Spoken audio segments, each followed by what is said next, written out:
are you telling me that if I let you call my boss and he tells me that I'm incredible, you'll hire me?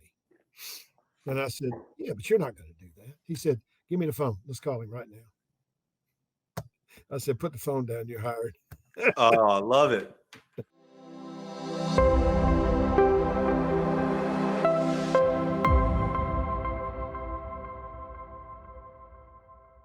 Today's guest is Jerry Acuff. He is the CEO of Delta Point Incorporated. He's a Wall Street Journal bestselling author. He's written a number of books. We're talking about his book today, The New Model of Selling.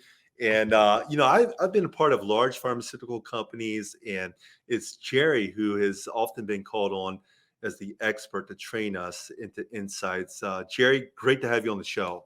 Well, thanks for having me, Dave. Jerry, when people read your books, they'll hear part of your story, but someone just meeting you, maybe you're going into a large medical device or pharmaceutical company, they see your charisma. You're a storyteller, but they might just assume that you have this unusual gift of selling that maybe they don't have, maybe they're not called out. But one of the things I like that you share in your story, the new model of selling, is you weren't always comfortable. Can you take us back to the Lipton tea days? And a little bit of how you got into sales, because what we're doing is we're trying to tell people that you may not feel like you're a salesperson, but you can succeed. So maybe you can tell us a little bit of that story. Well, when I got out of college, I wanted to be a college football coach, and that fell out pretty quickly. And so I went to work for an insurance company that I ran out of friends and family, and so I had to get a job. And so I got a job with Lipton Tea in Jackson, Tennessee. And I had to call on grocery stores, which they were very nice people. But I hated doing it. My boss would tell me, "Well, we want you to sell 100 of these things." I did sell 100 island display for Lipton Tea one time, and I don't know why the guy put it up there, but he did. But anyway, I just didn't like it. I mean, and I would sit in the car by myself, and I would say to myself, I hate this. And I was calling on people that, I had a college education. A lot of those people that were, grocery store owners back in the early 70s, they didn't all have so I mean, I just didn't like it. I felt like I was pushing people. And so I got a job in the farms. I mean, I got a job as a coach again. I did that for 18 months, figured out I'm not going to make it into college coaching. And my college roommate called me and asked me if I wanted to get a job in the pharmaceutical business. I said, sure, Mike, but nobody's going to hire me. I had a 2.18 GPA. If I actually saw my final transcript yesterday, and it's still 2.18, hasn't changed. Wow. And I was on academic probation every semester. I got a degree in English. And I'm saying, this guy's not going to hire me. He said, no, this guy likes athletes. And so I went to Charlottesville and interviewed with a guy. His name is Jim Crutchfield. He's still alive. And he hired me. And I woke up one day and I was his boss's boss. And I asked him, I said, why did you hire me? I would never have hired me. He said, well, let me tell you something. You went to VMI, it's a very difficult school. I figured if you could put up with that, you were fairly smart and you had good, people skills, you'd be successful. And so, but what was wonderful about Jim taught me, his name is Jim Crutchfield. Jim taught me to be my authentic self. Wow. He didn't teach me to pitch this or pitch that. And he said, just be your authentic self. These people aren't God. They're just human beings. And go out and try and find out if there's something that we have that can make their, practice a little bit better in some way. And if they can, they'll buy it. If they can't, they won't. And then my next supervisor, when I became a manager, was a guy named Gene Vesna, and Gene died last year. But Gene was just like Jim. Now, what I learned later was Jim was trained by Gene. And then my last boss was a guy named Don Cutcliffe, and guess who trained him? Gene. So if somebody asked me, and I went to his funeral last summer. He died last year. I went to, and of course, when I woke up running the company one day, he was like 2 levels below me, but he was the greatest leader I ever worked for. He'd let you do your own thing. Like the first person I hired, he told me that I shouldn't hire him. I said, why? He said, well, he flunked the test that we have to take. And I said, well, Gene, I'm telling you, this guy's a rock star. He said, well, how many people have you hired? I said, well, I hadn't hired any. He said, all right. He said, well, if you really believe in him, you do it. Now, the guy turned out within 2 years to be the best rep in the country. Now, was that the story? I heard you tell a story about a guy who was Yeah, young, that's the 23 authentic. years. Yeah, the guy that I said, Fuquay? yeah, John Fuqua. I talked to him yesterday. Really? Yeah, I hired him in 1981. We've been best Okay, let's friends. back up there. Let's tell it because I heard you tell this story here. Fuquay was young, and you first told him that you were going to hire I said, I'm somebody not who going to was. hire. He's 23 years old, which that didn't bother me. But I was dead set on hiring somebody that looked like they worked for IBM. And I had a woman, and her name is Betsy Rucker. And Betsy, if you're still out there, I hate that I didn't hire you, but she was unbelievably great. But my wife called me and she said, you really do need to interview this guy named John. I said, who's John Fuqua? So I went through the interview, the resumes, and I saw that he was a C. Now, C, when I was interviewing, A is great, I got to see you. B is, if I get stuck, I might look at a B. C ain't never going to see you. And I remember he called my wife, and I'm saying, how'd this guy get my number? Back then, I just ran an ad in the paper, and it did have my phone number in there. So he calls me, she calls me and tells me I need to talk to him. And I said, well, I'll get rid of him. So I called him and I said, well, look, I'm just not going to hire you. And he said, well, can I make my case? I said, sure. So he made his case. And when he started talking, I'm saying, I ought to see this guy. I don't think I'm going to hire him because I was always already down the road to hire Betsy. So I interviewed him and I really liked him. Now, he was heavy he was overweight, not the most attractive guy in Birmingham or Montgomery is where we live, but he was unbelievably contagious. And he started working when he was 12 years old. He paid for his own college. He started the first fraternity at Auburn University in Montgomery. He was the editor of the first newspaper and he done so much stuff, it was ridiculous. So but I turned him down on a Friday night, and I was going to call Betsy the next day. And when I went home, before I was going to call anybody, I went to the mailbox, and I got 5 letters. I got one from the governor of Alabama, one from the vice president of the largest dairy in Alabama, one from the physician that would be his biggest customer, one from the guy that he worked for in the drugstore for the last 10 years, and one for the guy that was his current employer. And all of them said the same thing. You are a functional idiot if you don't hire this guy. So I hired him. I called Gene and I said, and I'd already sent him, we're not hiring you letter. So this guy still has a letter sent. He has the letters. Yeah. And so anyway, Gene told me I shouldn't hire him because he flunked the test. I told Gene the test was wrong. He said, all right, you hire him. But Gene was that kind of leader. I mean, if you really felt strong, he'd let you do it. And if you failed, he would take the lesson. And if you didn't fail, he'd say, hey, go for it, man. So anyway, I hired John, and he went to the home office and he flunked the final exam.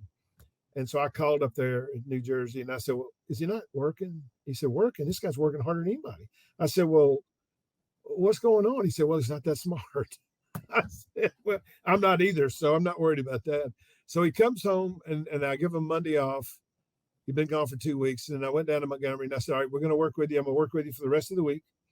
And I said, I'm going to start off. I'll make some calls.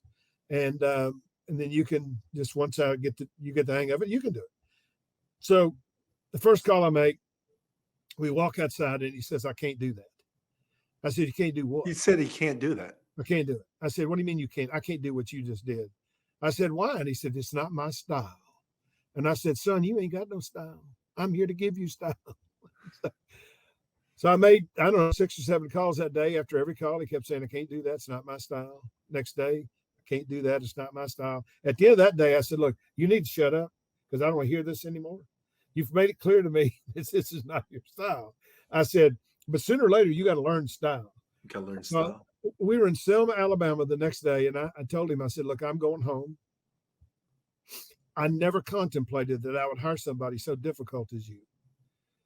And he said, what do you want me to do while you're gone? Now, in my mind, I'm thinking, you're going to be gone by the time you call me next Friday because I'm going to fire you. So I said, well, why don't you just get some orders? I mean, we just launched a new product. I was leading the country, I think, with $5,000 a rep a week. And I just said, get some of these orders, get some of these hospitals to stock it. So he calls me the next Friday. I hadn't still figured out how to fire him. And he says, hey, what do you want me to do with these orders? I said, what orders are you talking about? He said, well, he told me to get these orders. I said, how much is it? He said, $26,000. And I said, Unbelievable. I like your style. That's what But was it about his style? What's his what he told personality me, like? he said, you know what the difference between you and me? I'm not you. You need to let me be me. And I tell you, Dave, it was such a lesson for me as a leader that I've carried for almost 40 something years, that you have to let people be their authentic self. You can give them all the ideas in the world. And if they process them and do it differently than you did, doesn't really matter.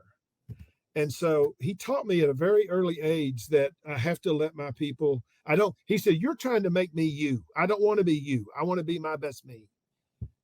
And I thought, God, I never thought of that. So it was a huge lesson for me. And he's without doubt, one of the 3 best salespeople I've ever met in my life.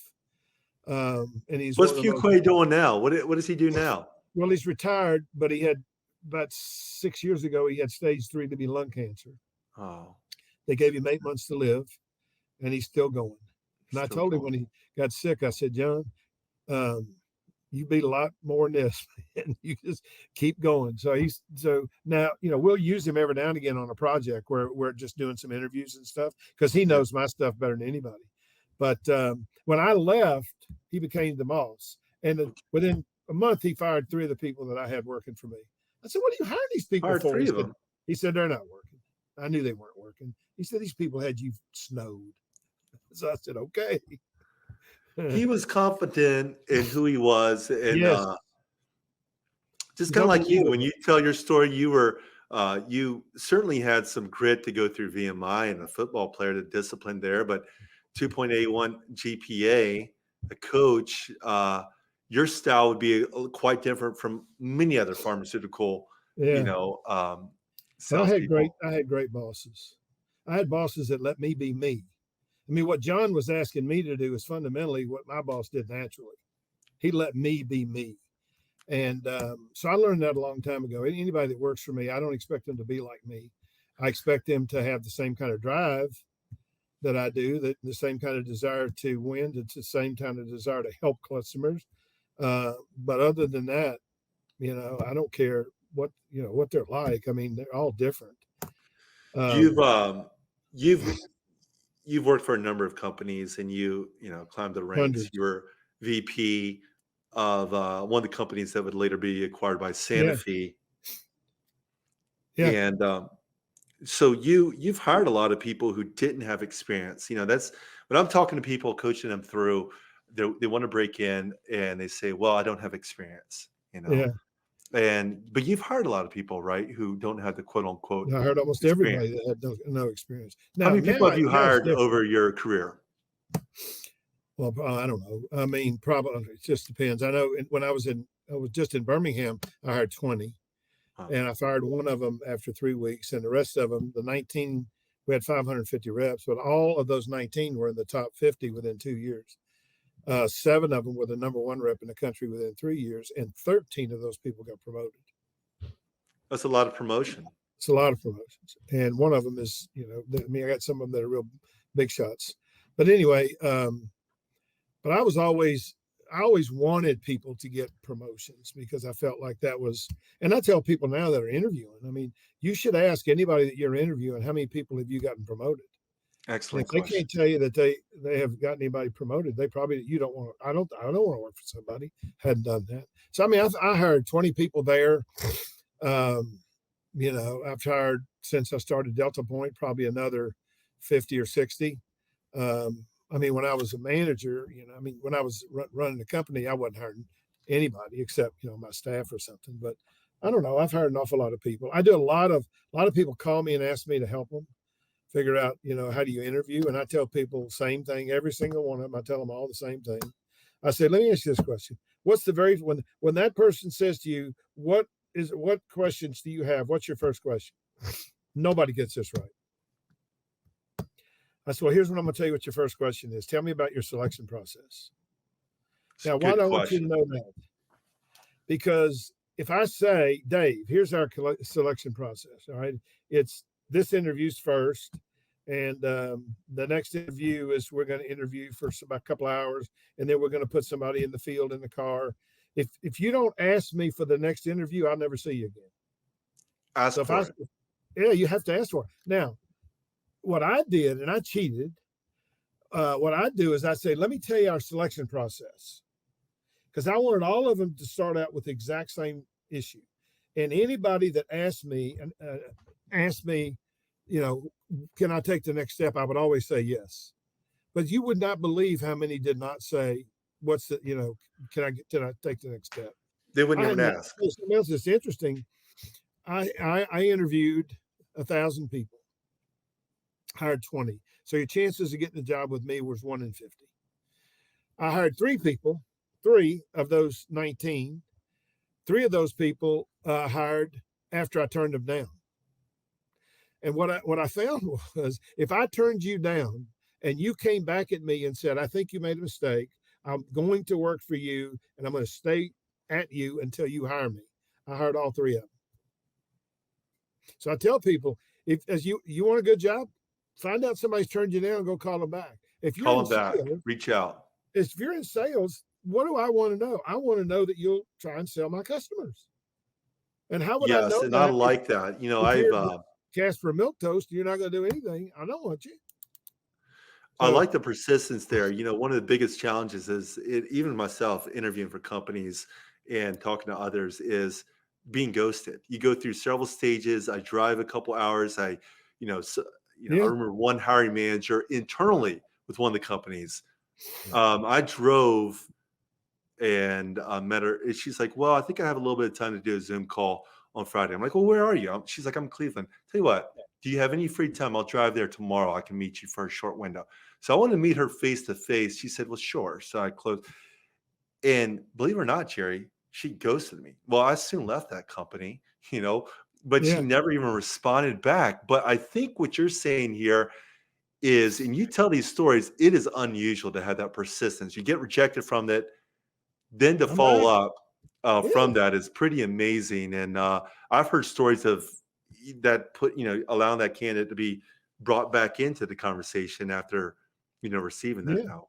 One of the people that I hired, guy's name was Rick. I don't remember his last name, but he kept telling me he was a realtor and he kept telling me how great he was and how many things he'd won and all that. Right. And I never saw anything, and so I hired somebody else. And so he calls me. He said, can I ask you a question? I said, sure. He said, tell me, would you tell me why you didn't hire me? I said, certainly. He said, well, why didn't you hire me? I said, Rick, look, you kept telling me how successful you were. You never showed me a plaque. You didn't show me a letter. You showed me nothing. He said, so if I showed you that stuff, you would have thought of me differently? I said, well, hell yes, I would. So he said, I'm going to show it to you one of these days. And so I don't know, 2 months later, he calls me and he said, hey, you have any openings? I said, I do. I just got one recently. He said, well, can we interview? I said, yeah, we can. So we met at, Holiday Inn or wherever the heck it was. Back then, you had to interview in a hotel. The guy comes in with a suitcase. And I mean a big suitcase. And he walks in and he opens it up and he throws it on the bed. And I'm telling you, he had letters, plaques, trophies. And I looked at every bit of it, and every bit of it was exactly what he said. Phenomenal. And I said, you're hired, brother. I don't need to, That's a powerful close there. Bring the suitcase. Here's my awards. He didn't go to work for me. He called me back. Why didn't he work for you? Because he called me back and he said, Jerry, I hate to tell you this. I know I promised you I'll go to work for you. He said, but I got another. I interviewed while, between when you turned me down and now. And one of those companies just called me and they offered me a job. And candidly, it's significantly more money than you're going to pay me. And, but I promised you I would go to work for you, and I will. And I said, well, can I ask you a couple of questions? He said, sure. I said, number one, is it more travel? Because he had one zip code, right? Where he said, yes, a lot of travel. I said, 2, is a lot of your income that you're counting on based on your performance? He said, yes.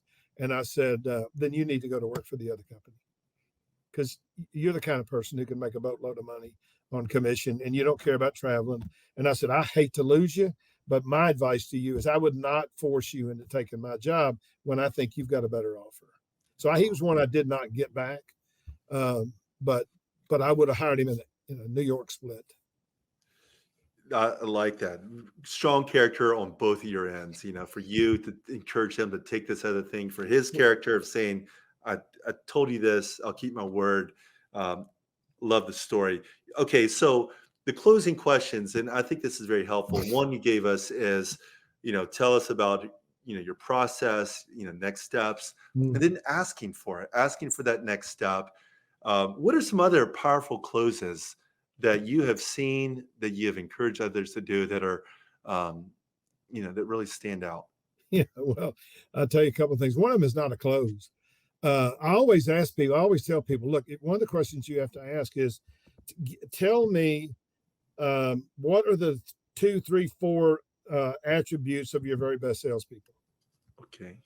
And when they tell you that, then what you need to be thinking about is, how can I now demonstrate that I have all those qualities? Because if you're any good, you probably have all those qualities, and you can give them a concrete example of what those are. Then you can close them. Does that make sense? It does. Yeah.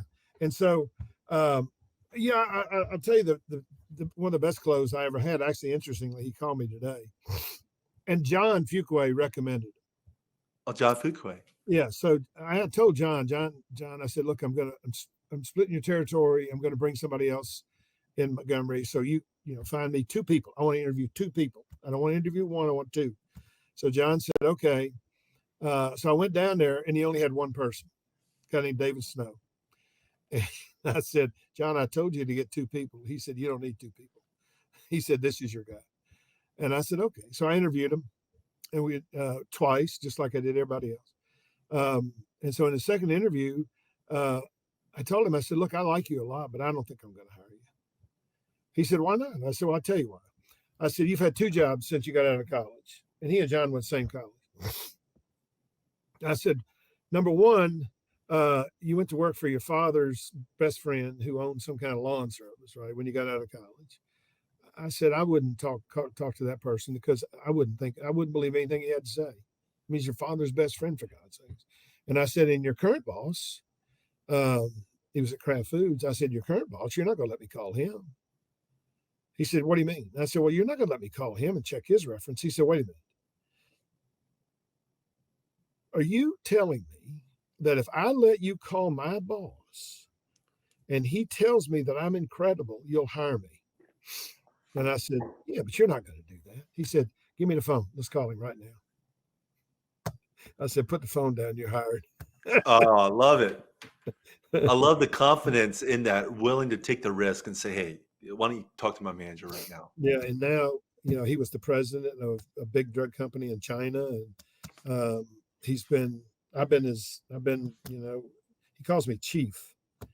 And he called me today. He said, hey, I'm sorry I butt dialed you. And I said, you can butt dial me anytime.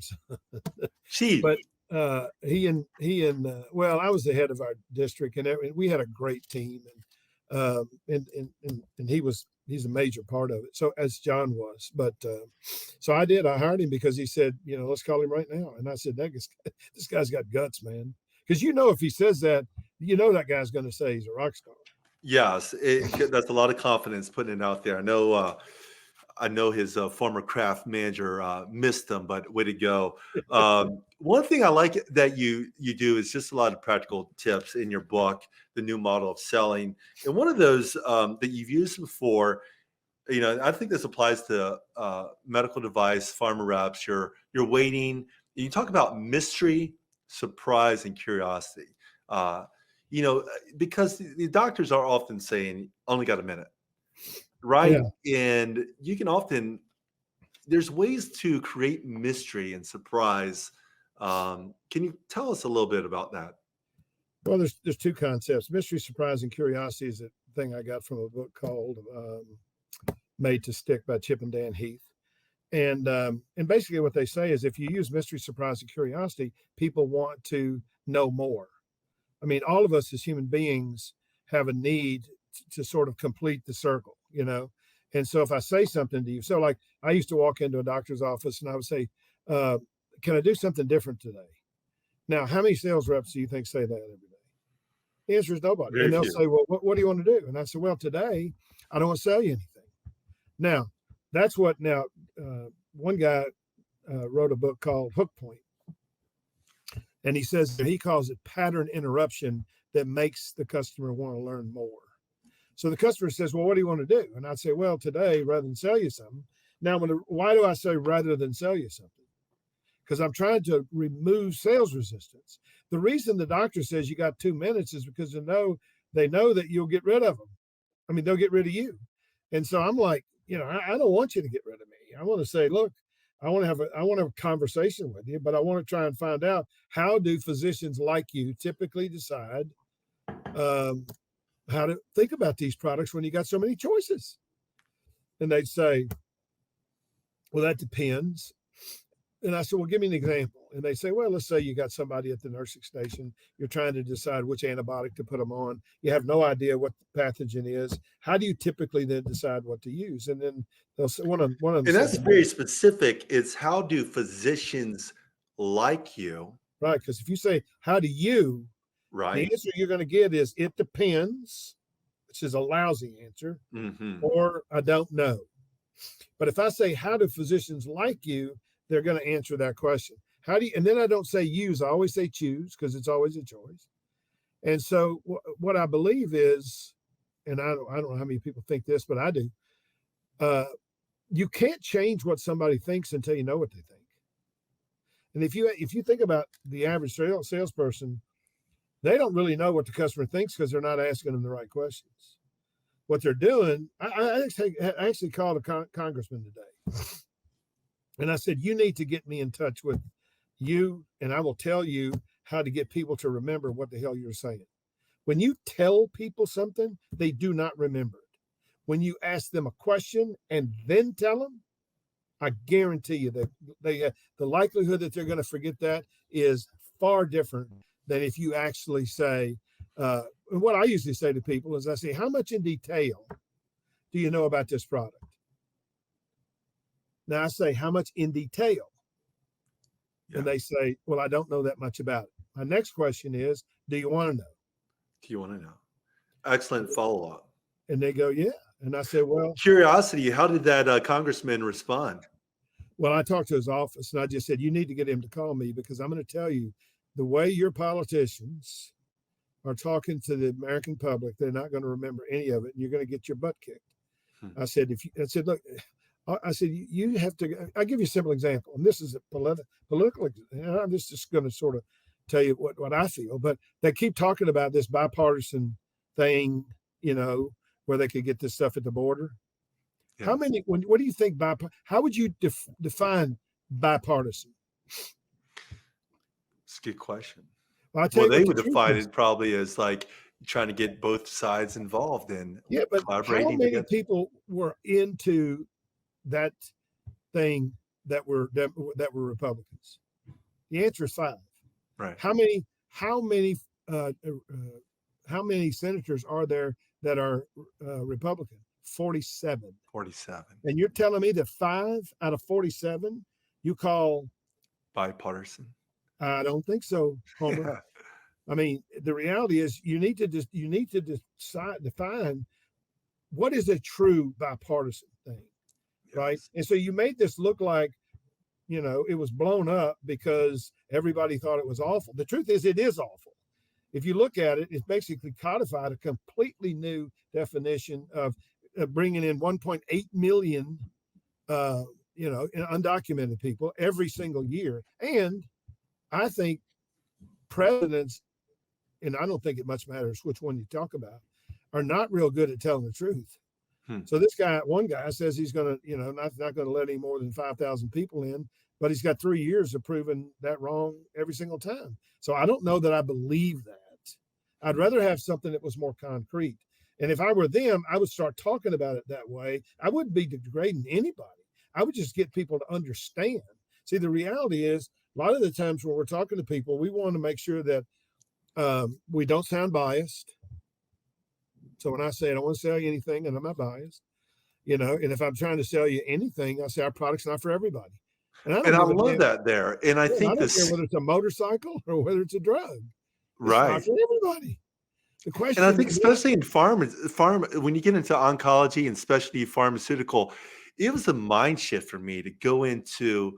I was in the diagnostic space at first in oncology, where I was trying to get every single test, and then I started learning when I got into specialty oncology that I better not oversell. I yeah, mean, these doctors, when I was new, I was eager, and I think these oncologists looked at me like this is a sales guy. yeah, But when I started learning that no, this is not for every one of your patients. yeah, And just listening to them and say, to understand their journey. And if there is maybe a specific patient that could benefit from this therapy, it was much more effective.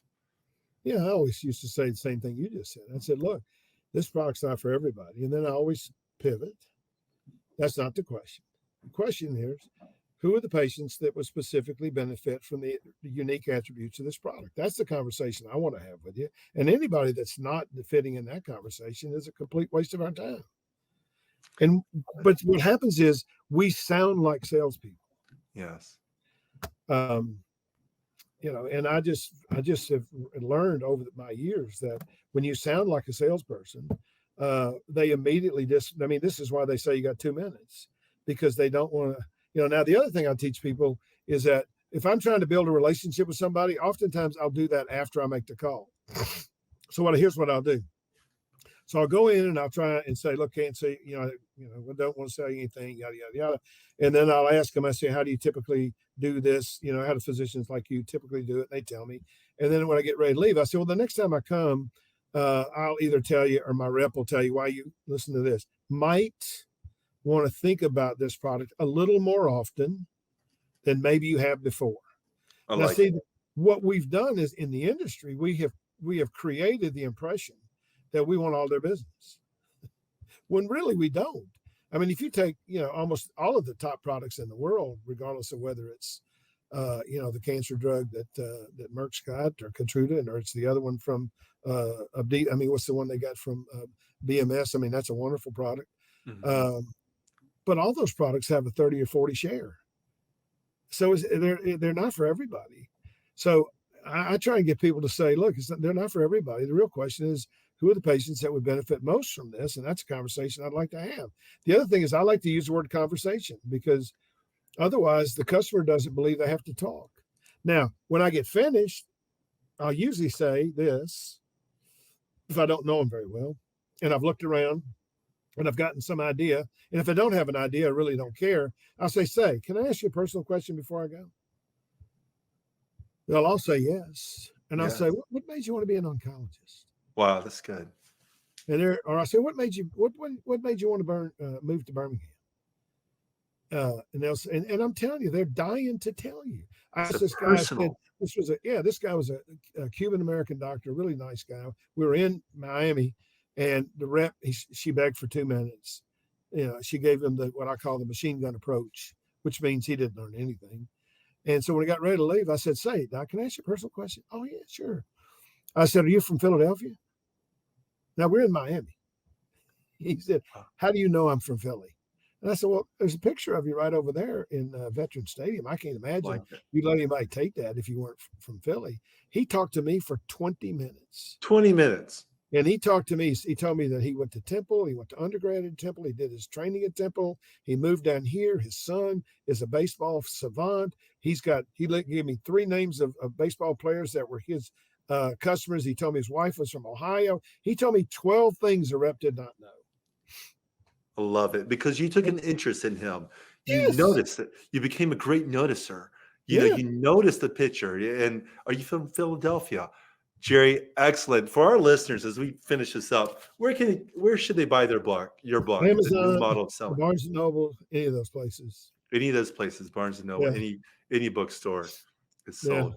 Jerry, thank you so much. You're constantly learning. You're constantly growing. Tell us maybe one just closing thought of something that maybe a book you've read or something that you've listened to that's kind of challenged your thinking, and maybe in the last year? Can you think of anything that's kind of helped you? It seems that you're always on LinkedIn. You're always sharing insights for us. You're always learning yourself. Any other books that you recommend? Um, that's a really good question. The first thing I would say is Jeremy had a big influence on me. Yes, Jeremy Miner, Jeremy your Miner, co-author. and I, yeah, and if you really want to learn something that I did not know, and Jeremy taught me, and he and we spent a lot of time together as we were working on this book. When I first met him, though, I was on his podcast, and he called me after my podcast. He said, "Man, you're the only person I've talked to that really knows what you're talking about." And I said, "Well, why don't we get together?" So we wound up getting together in Charlotte, North Carolina, because he flew from Missouri, where he lives, and he also has a place in Scottsdale. And we spent 2 days together, and I just loved him. But he talks a lot about your tone of voice and how you pace your words, because all of those things can create curiosity, and they can create real interest. And I didn't understand that until I started working with him. And so tonality, pace, these are really important things. And I learned those things from Jeremy. And if anybody wants to learn from Jeremy, he's got like a Facebook thing, and anybody can join it. And he goes once a week, and he's as good a sales expert as anybody I've ever met. And I loved working with him. That's probably the thing I would say that I learned most of. The other I thing love is it.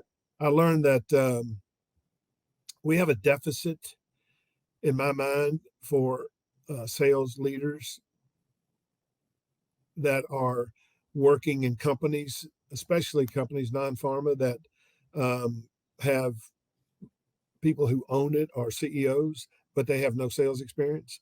And so when they get somebody who's not very good at leadership, they don't know what to do with them. And so I'm creating a program that I can take to people not in pharma, but people outside of pharma that has a dentist as the CEO, or has engineer as a CEO, but yet they're not satisfied with their manager. And if they want to put them through my program, it's an 8-week program, and et I cetera. like But I it. really have started to think a lot more about what can the leaders do, because the speed of the leader is the speed of the group.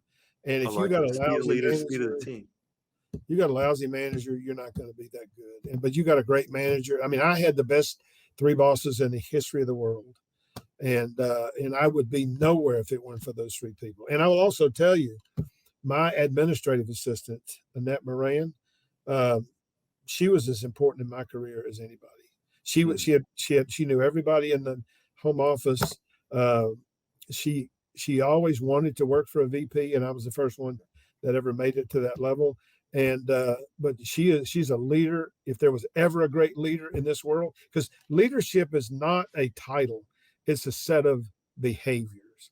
And this woman, who's in her early 80s now, and she worked with me for, I don't know, probably 6 years, is one of the best leaders I've ever met.